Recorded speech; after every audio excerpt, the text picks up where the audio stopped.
Every gilded cage is built with walls of comfort. The only question is what you're paying for them.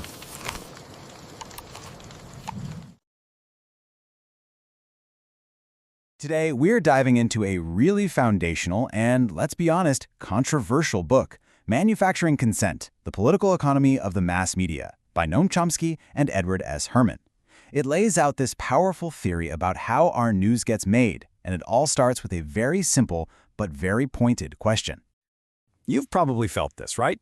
You turn on the TV and there's this one crisis getting 24/7 coverage, a global headline, while a similar, maybe even worse tragedy somewhere else, it barely even gets a mention. It's a strange and unsettling feeling, and it's really the core question we're looking at today. Well, way back in 1988, this book came along and offered a big structural reason for why that happens. The authors argued that what we call the news isn't just a simple mirror reflecting the world. Nope, it's actually the final product of a system that has some very specific built-in biases. And at the absolute heart of their argument is this framework they came up with called the propaganda model. So let's break down exactly what they mean by that. Okay, so what is it? Essentially, the model says that the main job of the mass media isn't really to inform you and me. Instead, its purpose is to serve the powerful interests, the government and the corporate elites who own and fund the media in the first place.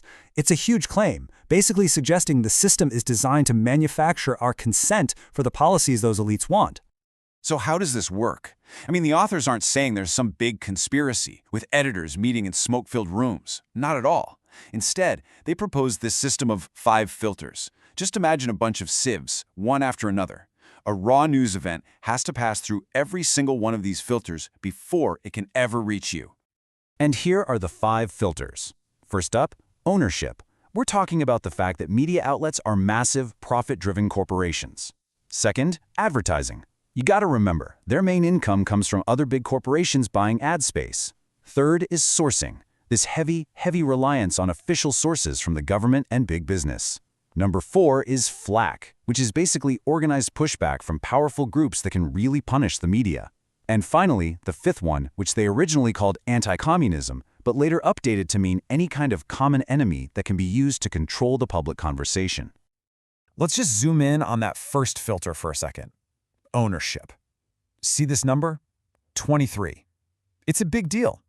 Back in 1983, about 50 giant companies dominated the mass media.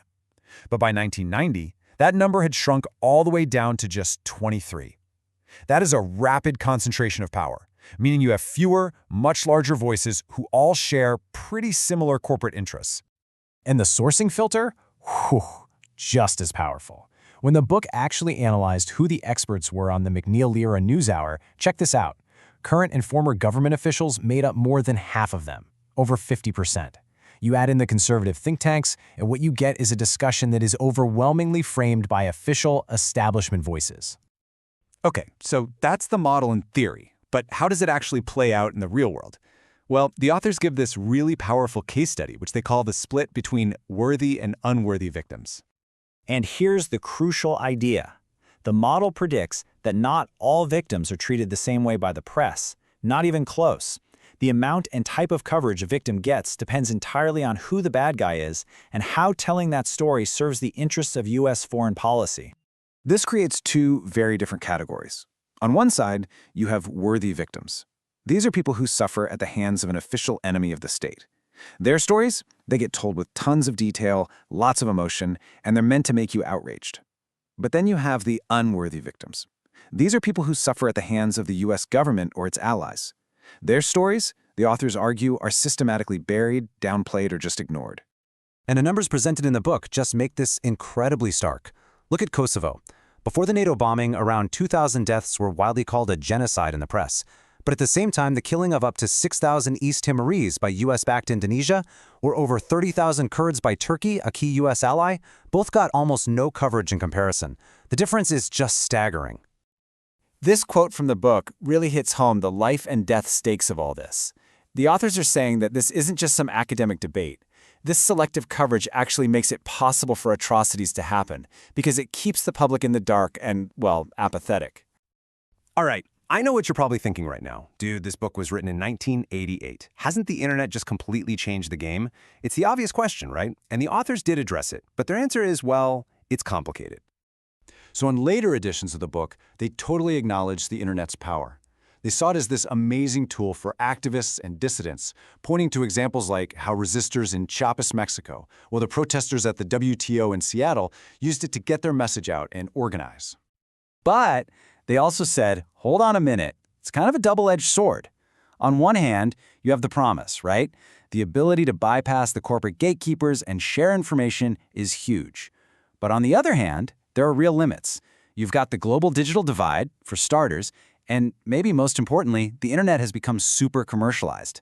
The same giant corporations that dominate TV and print have moved in and now dominate the online world too. So, after all of this, what's the final verdict? What's the ultimate takeaway from this huge critique, and what do the authors think we should do about it? Here it is. The big takeaway is that just telling journalists to try harder or be better completely misses the point. Their central claim is that the problem isn't bad journalists, it's a bad system. And because the problem is structural, it's baked into the very DNA of the media, any real meaningful change has to be structural too. So what does structural change even look like? Well, the book calls for some pretty concrete actions. First, fight against that constant media centralization. At the same time, we need to pour more energy and money into creating and supporting independent grassroots media.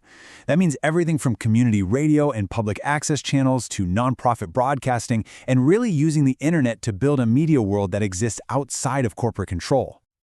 And that brings us to the end. It's important to remember the propaganda model is just that. It's a model, a framework to help analyze what we see. But whether you buy into it completely or not, it forces all of us to ask a really critical question. After hearing about this framework, how does it change the way you see the news you consume every single day?